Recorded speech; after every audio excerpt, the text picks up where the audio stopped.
یہ نبی کریم نے وعدہ کیا ہے کہ تو سورت واقعہ پڑھ تیرے گھر میں فاقہ نہیں آئے. حضرت عبداللہ ابن مسعود رضی اللہ تعالیٰ عنہ بیمار تھے تو حضرت عثمان غنی رضی اللہ تعالیٰ عنہ تیمارداری کے لیے تشریف لے گئے اور جا کر کے کہا کہ آپ بڑے بیمار ہیں، آپ کی بیٹیاں زیادہ ہیں، میں چاہتا ہوں کہ خزانے میں سے کچھ مدد کروں. تو سیدنا عبداللہ ابن مسعود رضی اللہ تعالیٰ عنہ اٹھ کے بیٹھ گئے اور کہنے لگے امیر المومنین، اللہ آپ کو میری طرف سے، میری بیٹیوں کی طرف سے بہتر صلہ دے. میری بیٹیوں کو کسی خزانے کی ضرورت نہیں، میں نے انہیں خزانہ دے دیا ہے. کہا جناب آپ نے کون سا خزانہ دیا ہے، میں آپ کے مالی معاملات کو جانتا ہوں. تو فرمانے لگے امیر المومنین، میرے نبی کریم نے فرمایا ہے جو سورت واقعہ پڑھے اسے کبھی فاقہ نہیں آتا. میں نے بیٹیوں کو یاد کرا دی ہے، یہ خزانہ میں نے انہیں دے دیا ہے. وہ سارے والدین سنیں جو بیٹیوں کے لیے پریشان رہتے ہیں. حضرت عبداللہ ابن مسعود نصیحت کر رہے ہیں، فرمانے لگے میں نے سورت واقعہ یاد بھی کرا دی ہے، پڑھنے کی عادت بھی ڈال دی ہے. حضور نے فرمایا ہے جو سورت واقعہ پڑھے اسے فاقہ نہیں آتا. کہنے لگے چاند تو اپنی جگہ چھوڑ سکتا ہے، سورج گر سکتا ہے، تارے ٹوٹ سکتے ہیں، پر مدینے والے رسول کی بات غلط نہیں ہو سکتی. حضور نے فرمایا فاقہ نہیں آئے گا تو انشاءاللہ کبھی بھی نہیں آئے گا. کرنے کا کام یہ ہے کہ ہم اپنے معاملات، اپنی عبادات، اپنی دعائیں کبھی 10 منٹ عادت ہو جائے نا دعا مانگنے کی علیحدہ سے رات کو. حضور نے فرمایا جو فرض نماز کے بعد دعا مانگے اللہ اس کی قبول کر لیتا ہے. نبی پاک صلی اللہ تعالیٰ علیہ وسلم نے فرمایا اللہ مسافر کی دعا قبول فرماتا ہے. حضور نے فرمایا اللہ مظلوم کی دعا قبول فرماتا ہے.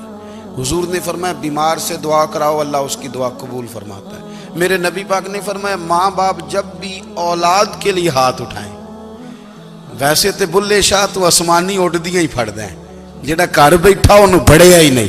حضور فرمانے لگے ماں باپ جب بھی اولاد کے لیے دعا فرمائیں اللہ ان کی دعا کو قبول کرتا ہے. آپ اپنا تعلق بنائیں دعا کے ساتھ، عبادت کے ساتھ، مصلی کے ساتھ رشتہ بنائیں، استغفار پڑھیں. صلاح الدین ایوبی صلیبی جنگوں میں تھے، رات کو مسجد اقصی میں نماز پڑھی تو پریشان تھے. ایک بزرگ سے ملاقات ہوئی تو وہ کہنے لگے کہ آپ بڑے پریشان ہیں. کہنے لگے حضور پریشان اس لیے ہوں کہ پہلے ہی مسلمان کمزور ہے، اب میں نے سنا ہے دشمن کا ایک بحری بیڑا وہ جنگی سامان سے بھرا ہوا آ رہا ہے، تو اب ان کے پاس اور تلواریں اور نیزے آ جائیں گے، مسلمانوں کے پاس پہلے ہی وسائل کی کمی ہے، پریشان ہو کس طرح کر کے مقابلہ کریں گے. یہ بات کہتے ہی صلاح الدین ایوبی نے بزرگوں سے کہا حضور آپ بھی دعا کرنا، دعا کی بڑی طاقت ہے. میرے نبی پاک نے فرمایا دعا مومن کا ہتھیار ہے، دعا مومن کا. حضور نے فرمایا تقدیر کو سوائے دعا کے کوئی چیز نہیں بدل سکتی. دعا مومن کا ہتھیار ہے، یہ کافر کے پاس کوئی نہیں، یہ ہتھیار ہے مومن کا. اللہ کرے آپ کو سمجھ آئے. پھر سنیں کئی بار کہہ چکا ہوں یہ ہتھیار ہے. کافر کے مقابلے میں جو تیرے پاس سب سے بڑا ہتھیار ہے وہ دعا ہے. دعائیں کرانی چھوڑ دی، کرنی چھوڑ دی، لینی چھوڑ دی. حضرت سیدنا انس بن مالک رضی اللہ تعالیٰ عنہ فرمایا کرتے تھے میں نے وہ رنگ دیکھا ہے جب حضور دعا مانگتے تھے اور حضور کی مقدس آنکھوں میں آنسو بھی ساتھ ہی بہا کرتے تھے، میں نے وہ انداز دیکھا. تو صلاح الدین ایوبی بزرگ سے کہنے لگے آپ بھی دعا کیجیے، اور خود رونے لگے اور سر سجدے میں رکھ کے رونے لگے اور عشاء سے لے کر فجر تک روئے، خوب روئے. صبح وہ بزرگ آئے تو صلاح الدین ایوبی کا خوبصورت اور ہنستا ہوا چہرہ دیکھا. کہنے لگے آپ بڑے خوش ہیں، رات تو میں نے بڑے روتے ہوئے دیکھا تھا. تو کہنے لگے حضور وہ جو بحری بیڑا آ رہا تھا نا وہ پانی میں ڈوب گیا ہے، اب وہ نہیں آ رہا، ابھی خبر آئی ہے تو میں بڑا خوش ہوں.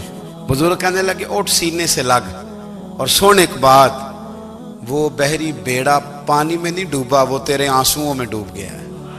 وہ جو تو رات رویا ہے نا رب کریم کی بارگاہ میں تو وہ ڈوب گیا ہے. بھائی اپنا مصلی کا، عبادت کا، وظائف کا، اللہ کا سلسلہ اس کو مضبوط کریں، اپنی دعاؤں کے تعلق کو مضبوط کریں. دعائیں بڑے انقلاب برپا کر دیتی ہیں. ہم تھوڑے نا جب سے خشک ہوئے ہیں نا، خشک اور میری تو جماعت ہی صوفیاء کی جماعت تھی. ہم تو داتا علی اجمیری کی جماعت سے، ہم تو خواجہ اجمیری کی جماعت سے، ہم تو شیخ احمد فاروق سرہندی کی جماعت سے، ہم تو صوفیاء کی جماعت. ہماری جماعت نے بھی وہ تعلق جو ہمارے بزرگوں نے بنایا تھا. بزرگ اللہ کے قریب کیسے جاتا ہے؟ تو ہمارے یہاں نا بہت سارے لوگ کہتے ہیں جی نظر ہو گئی تو کام ہو گیا. بھئی جو بخاری مسلم میں طریقہ ہے نا اللہ کا قرب پانے کا، وہ تو نفل ہے. نبی کریم علیہ السلام نے فرمایا بندہ نفلوں کے ذریعے رب کے قریب جاتا ہے، اور اتنا قریب جاتا ہے کہ پھر اللہ اس کی زبان بن جاتا ہے، اللہ اس کی آنکھیں بن جاتا ہے، کان بن جاتا ہے، ہاتھ اور پیر بن جاتا ہے. تو یہ تو عبادت ہے، یہ تو اللہ کی بارگاہ کی حاضری ہے جو آپ کو اللہ کے قریب کرے گی. تو اپنے نماز کو اہمیت دے کے ادا کریں، نمازیں موبائل بند کر کے ادا کریں. لیکن نا کچھ لوگ کہتے ہیں مجھے ٹائم نہیں ملتا نماز کا. تو میں کہتا ہوں یہ آپ نے بڑی جرت کی بات کی ہے. مجھے کو میرا پیر بھائی کہہ دے نا میرے پاس ٹائم نہیں آپ کو ملنے کا، تو میں کہتا ہوں آج کے بعد آنا ہی نہ. تو کیا سمجھتا ہے تو بہت بڑا آدمی ہے، تیرے پاس ٹائم نہیں ہے اور ہمیں ملنے کا ٹائم، موج کر. تو آپ نے اللہ رسول کو کہہ دیا ٹائم نہیں. اور عجیب فلسفہ ہے نا، کہا جائے نماز پڑھنے آؤ تو کہتے ہیں کپڑے ٹھیک نہیں، اور کہا جائے کہ آؤ ذرا دعوت پہ چلیں تو کہتے ہیں 1 منٹ ٹھہر میں کپڑے بدل کے آیا. نماز کے لیے کہا تو کہتا ٹھیک نہیں، دعوت کے لیے کہا تو کہتا میں ذرا تیاری کر لوں، یوں جانا مناسب نہیں. یہ معاملہ ٹھیک نہیں. رب تو فرماتا ہے کہ جب تو مسجد میں آ تو زینت اختیار کر کے آ، خوب ذوق سے دعا مانگیں، خوب شوق سے نماز پڑھیں، خوب استغفار کا مزاج بنائیں. آپ لوگوں کے بیچ رہ کے سوکھ حاصل کرنا چاہتے ہیں، لیکن آپ کو پتہ ہے کئی مہینے غار حرا میں رہنا بھی مدینے والے محبوب کا طریقہ ہے. ہر سال اعتکاف بیٹھنا الگ سے، یہ بھی حضور کا طریقہ ہے. مسجد نبوی کے اندر دروازہ کھلتا تھا نبی کریم کا، پر گھر کے اندر نفل پڑھے نبی پاک. اور حضور فرماتے ہیں کچھ نفل نماز گھر میں بھی پڑھا کرو، گھر کو قبرستان نہ بناؤ. ہمارا گھر اللہ کے ذکر سے آباد ہوگا. اگر ہم نماز پڑھیں گے نا، میں جب سنت پڑھنے کے لیے گھر میں کھڑا ہوتا ہوں تو میرا جو 2.5-3 سال کا بیٹا ہے نا، وہ بھی میرے ساتھ نماز پڑھنی شروع کر دے. اسے پتہ کوئی نہیں نماز کیا ہوتی ہے، لیکن وہ بھی نا سجدہ نہ بھی کرنا ہے تو ساتھ لیٹ ضرور جاتا ہے. پتہ چلا بچے لیکچر دینے سے نماز نہیں پڑھتے، نماز شروع کر دیں تو بچے بھی شروع کر دیتے ہیں. ہم جب پریشان ہوتے ہیں تو لیکچر دیتے ہیں، تو لیکچر تو باہر شاید چل جائے، گھر میں کیسے چلے گا؟ گھر میں تو عمل چلے گا.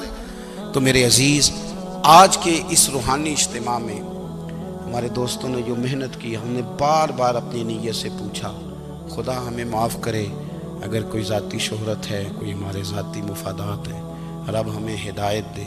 ہماری یہ خواہش تھی کہ روحانی اجتماع ہمیں تھوڑا سا اللہ اور اس کے رسول کے جانب مائل کرے، کچھ ہمارا رشتہ مصلی کے ساتھ مضبوط